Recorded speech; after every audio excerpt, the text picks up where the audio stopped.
Hello, in this video, let's discuss about Verilog and let me introduce you to programming in Verilog.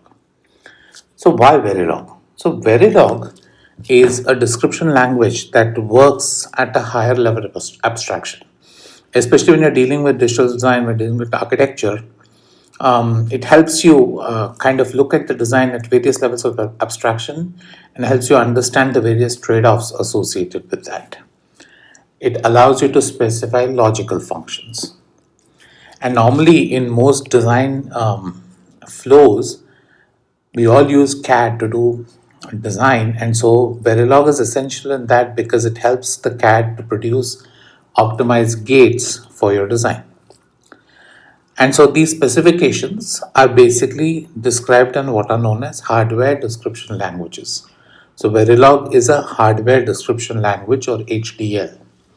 Similarly, you have the other common description language, which is known as VHDL.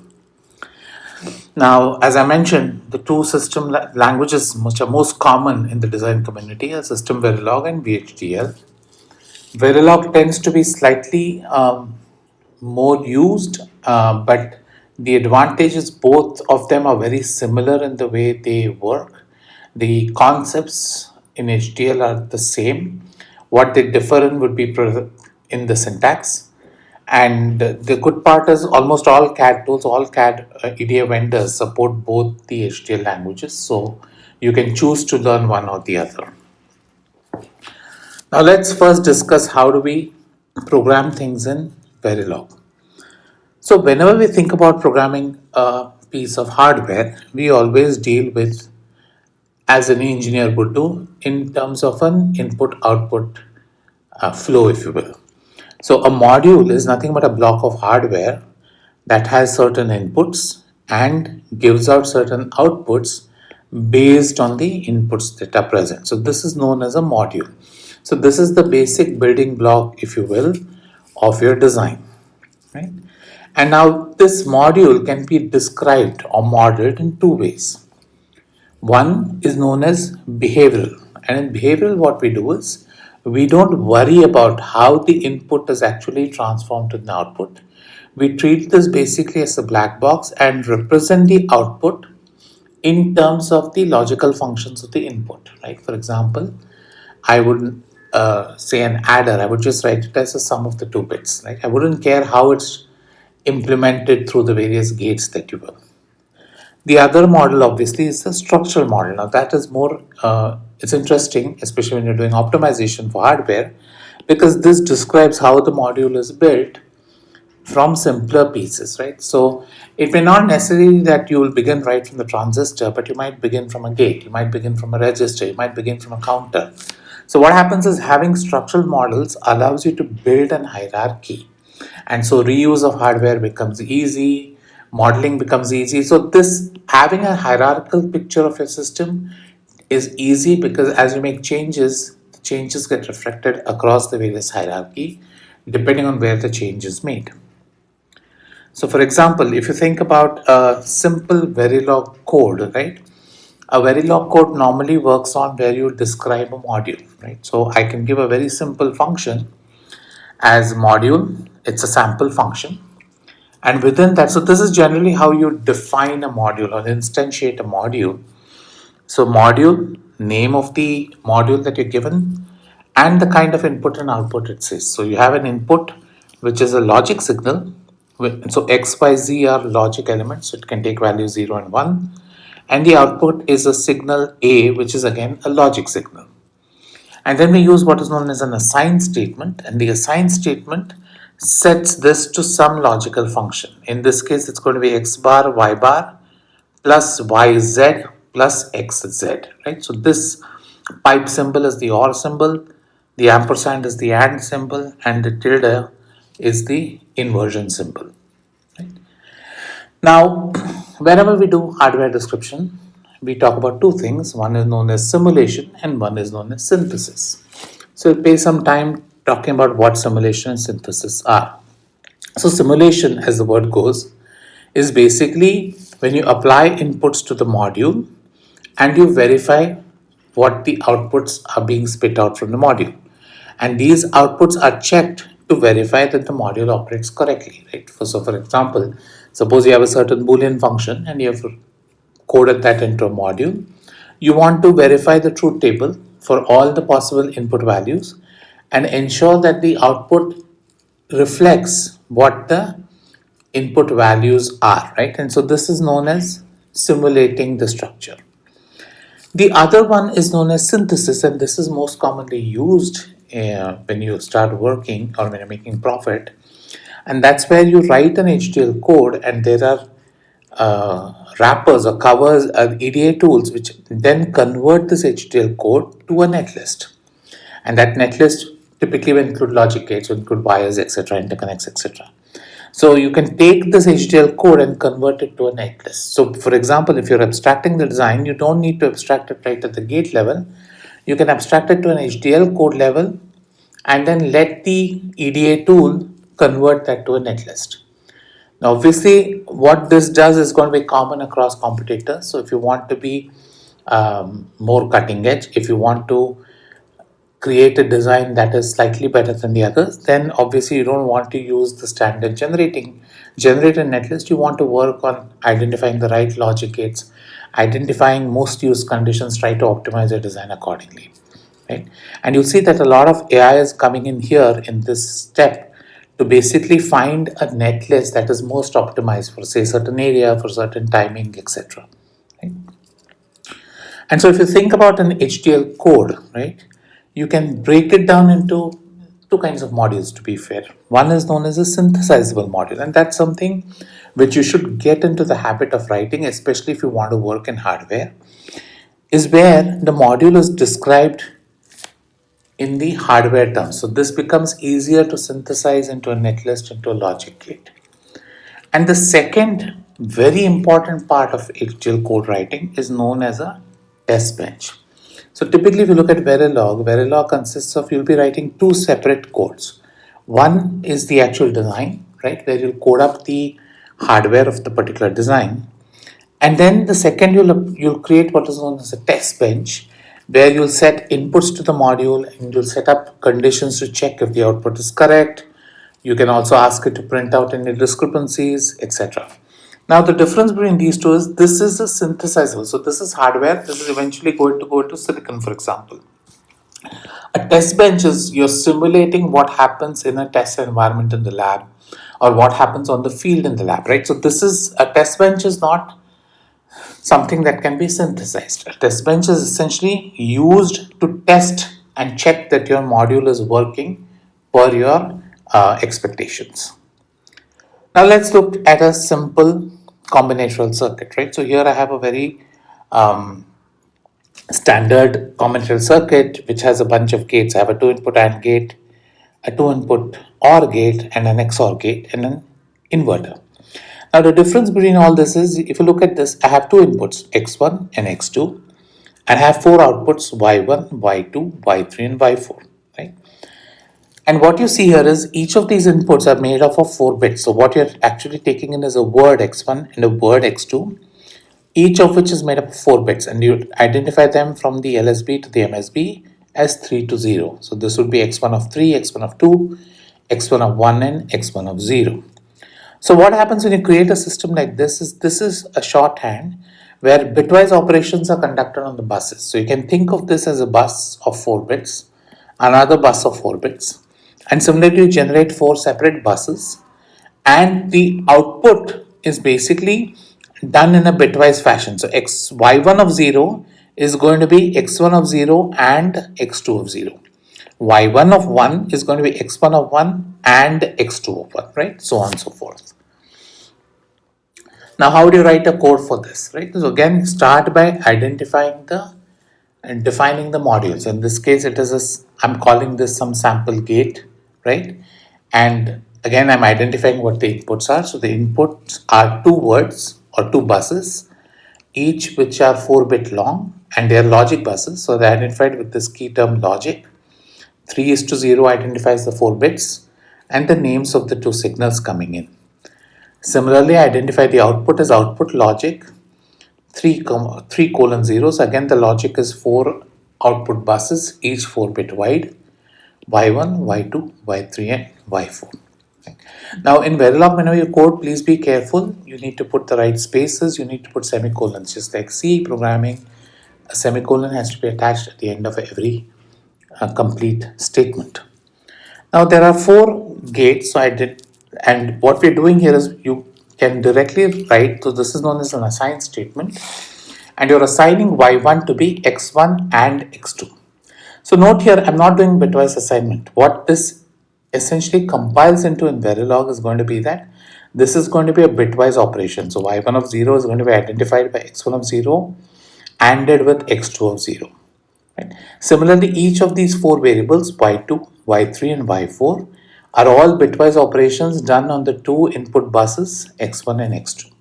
Right? So as I mentioned, the AND is denoted by the ampersand, the OR is denoted by the pipe, XOR, which is again a very common gate, especially used in arithmetic circuits, is denoted by the hat, and then you have the inversion, which is denoted by the tilde. Now these ampersand, pipe, and the hat are known as operators, just like in any programming language, for example C, and x1 and x2 are known as the operands. Now this x1 or x2 is known as an expression. And the statement that we have here, where I'm assigning y4 to be x1 and x2, inversion of that, is known as a continuous assignment statement. We look at other assignment statements later. Why is it continuous? Because one, it ends with a colon, and that means that it's a complete assignment statement, and anytime the inputs change, the output changes according to that, right? So the output follows the input in any combinatorial logic, right? So this is a typical combinatorial logic, and we use continuous assignment statements whenever we are dealing with combinatorial logic. Now remember, there are a couple of rules which go along with identifying the right modules, and a couple of rules to follow. Again, it will come with practice as you keep coding up more and more. So a simple rule of thumb, module and signal name should not begin with a digit. And when you write code, like any other programming language, indent it, comment it, etc., so that it becomes easier to debug. Because the first time you start writing Verilog code, you're going to encounter a lot of errors. So having a code that is readable will help you fix those errors easily. Now, suppose I want to operate on the bits within a bus. So here I have an input bus, which is an 8-bit input bus, and I want to create an output signal which operates on all the 8 bits that's present. So this can be a majority and parity function, right? So the XOR gate is basically going to go high when the inputs are odd, and it's going to go 0 when the inputs are even, number of ones are even. So this is kind of checking to see how many ones and how many zeros are present. So here now, I don't want to bitwise operation. My output is a single bit, but my input is a bus, right? So how would I code this up? So here I'm doing a parity check module, and I'm defining the input as input logic 70x. So this is an input bus, which is 8-bit wide. My output is a single bit logic, and I'm defining y as XOR of x. So this statement, right, is essentially interpreting this statement. So what Verilog compiler does is, when it notices that you have a single bit at the output and a bus at the input, it automatically interprets this assigned statement as a bitwise, or rather an operation on the various bits present in the input bus.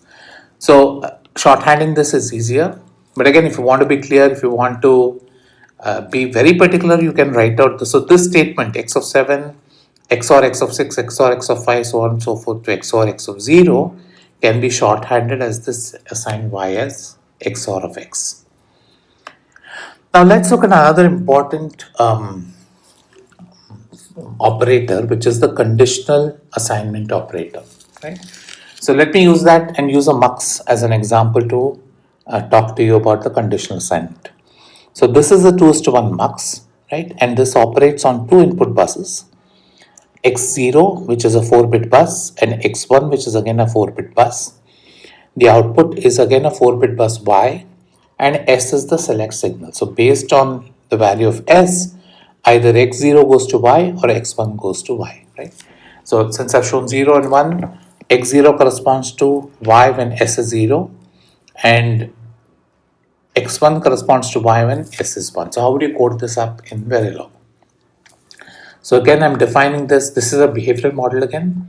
I'm defining this. So notice what we've done so far are all behavioral models. In that, I am defining the relationship between some input signals to some output signals. I'm not actually figuring out what is the hierarchy inside the system, how have I built the system, right? So very simply, if I want to talk about MUX2, MUX2 takes in two 4-bit buses, x1 and x0. It takes an input logic bit, which is S, so that is your select bit, which selects between x1 and x0. And I have an output bus, which is again a 4-bit bus identified by Y. And so now here I have this conditional assignment statement, which says assign Y as S question mark x1 colon x0. So what this means is, it's similar to the if then else statement in C. Based on the value of S, so if S is 1, it picks the one next to the question mark. If S is 0, it picks to 0. So it evaluates this expression here or the signal here S and then assigns Y to either x1 or x0 depending on what the value of S is. So very simply, a MUX can be written by a single statement like this. And so always remember that the conditional operator chooses based on the first expression, the second or the third expression, right? So here it's a very simple, I've just shown bitwise, but you can replace S with an expression, and similarly your x1 and x0 can also be expressions. Now like similar to the C language, sometimes this operator, because it takes in 3 inputs, is known as a ternary operator also. Now, just like C, I can nest ternary operators, right? So, if I want to now create a 4:1 MUX using or in the similar style as the previous statement, how would I go about doing it, right? So, I will use MUX4. Now, MUX4 has an input signals which are 4 in number, right? So, there are 4 input buses, each of width 4. I have a select, which is now a 2-bit select because I need to choose between 4 signals. My output logic again is a 4-bit bus. So here now I'm going to define this. So I've basically nested. So basically what we're doing is, based on S0, I'll choose either between x3 or s2. Similarly x1 and x0. And between these two, I'll choose it using the MSB of the select bit, right? So here you see that again a single assigned statement can implement a 4:1 MUX. So you can think about that this can be potentially extended to any number of any 8:1 MUX, 16:1 MUX, etc. We'll see later how to parameterize these things, but you get the idea. You can essentially nest these ternary operators. Now another thing to note is that when defining modules, sometimes just to keep sanity, right, we would like to, instead of writing y as ab plus ab plus into c plus d, for example, right? And this is a very simple circuit, so I could have written it that way. But I want to show you that you can create what are known as internal variables, and these variables are defined within the module. So they're not available outside the module. So think of it like a function in C, right? A module essentially defines the input and the output variables. So anything that's inside the module which you have not put in the brackets are going to be essentially signals that are not available outside the module. Right? For example, if you look at this particular circuit, the circuit again is defined as there should be a comma, so input logic A, B, C, D, output Y. Now I'm defining these two internal variables X and Z, which are again logic bits. Now note that this definition is inside the module, which means that these signals are internal to this module. So when I instantiate this module outside in another module, for example, I'm not going to have access to these internal circuits. These internal signals are going to be available only within the module, right? So I can have an X outside this module, but that X and this X are not going to be related to each other. Now let's talk similar to C, similar to mathematics. There is an operator precedence also in Verilog.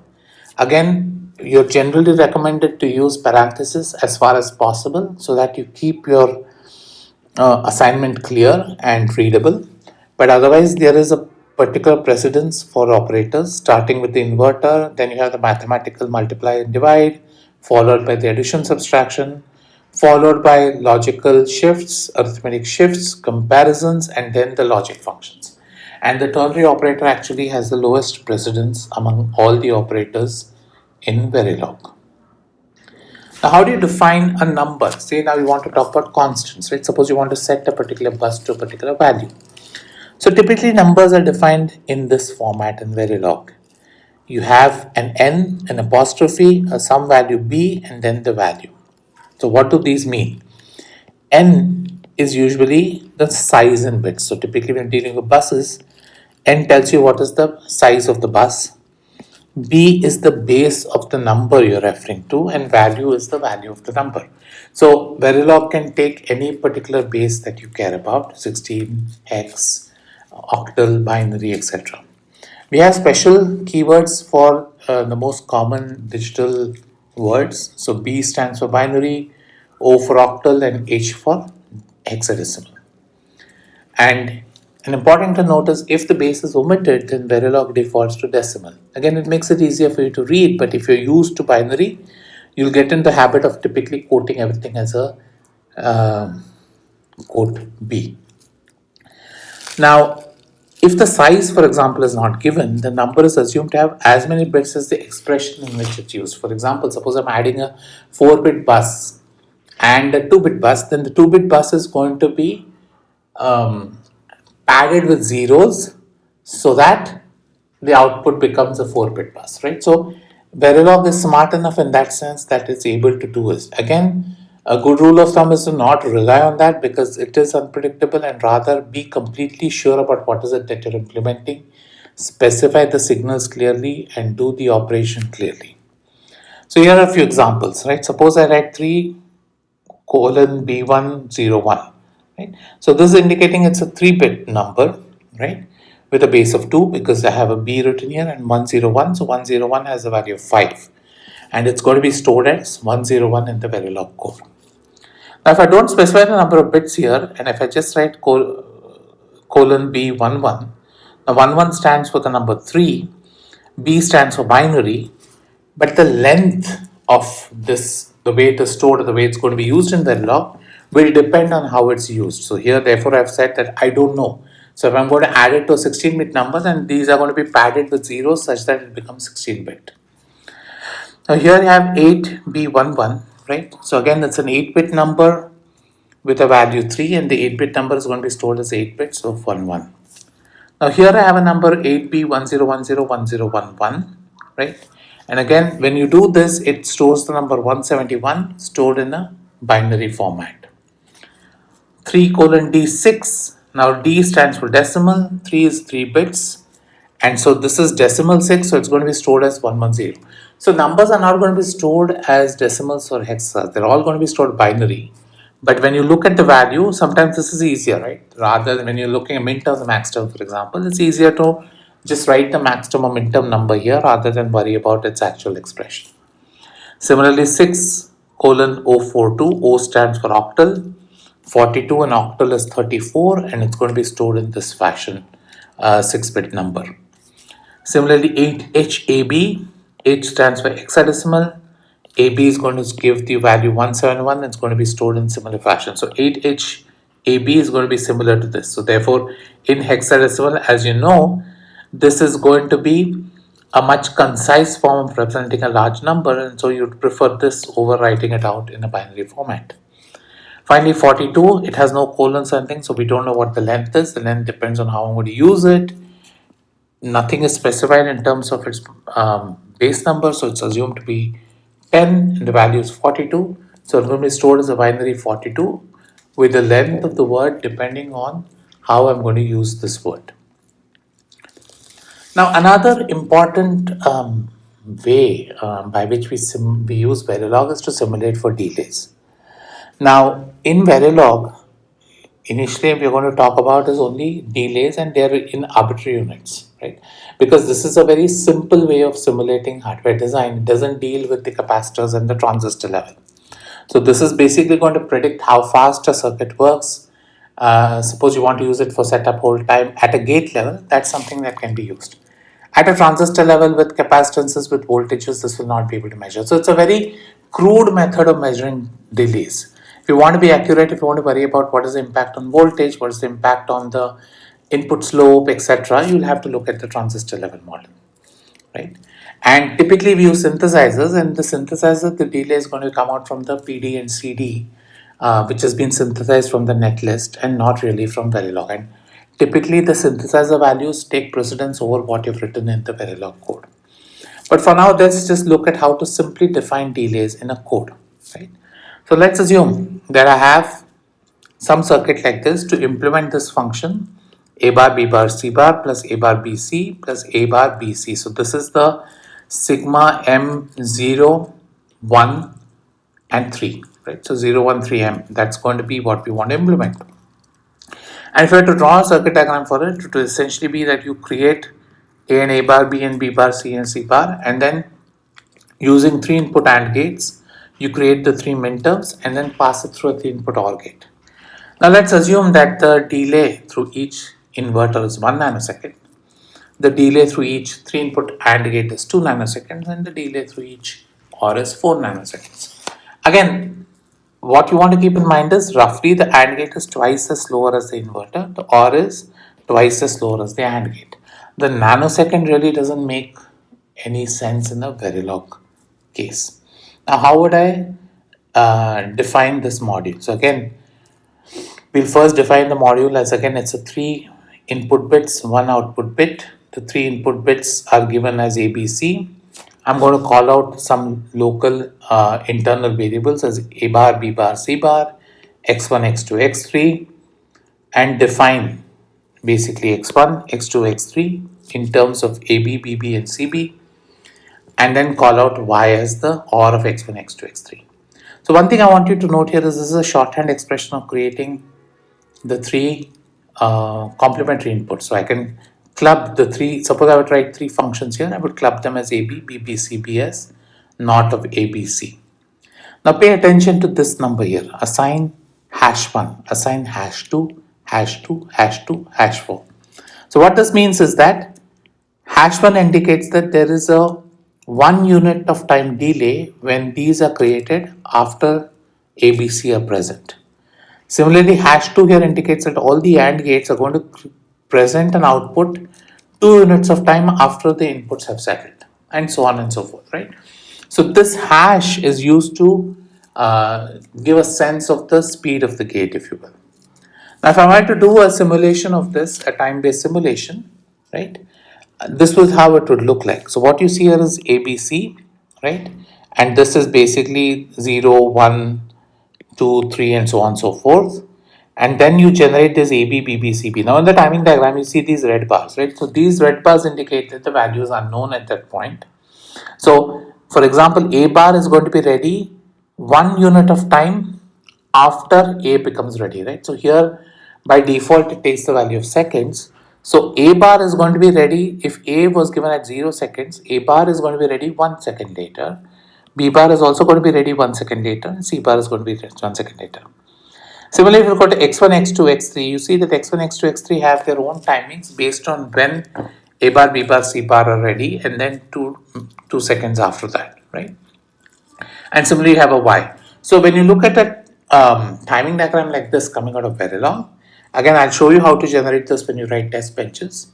You will be able to exactly see how the timing diagram works. And so you see here Y is available only during the initial terms, and then later it goes to 0.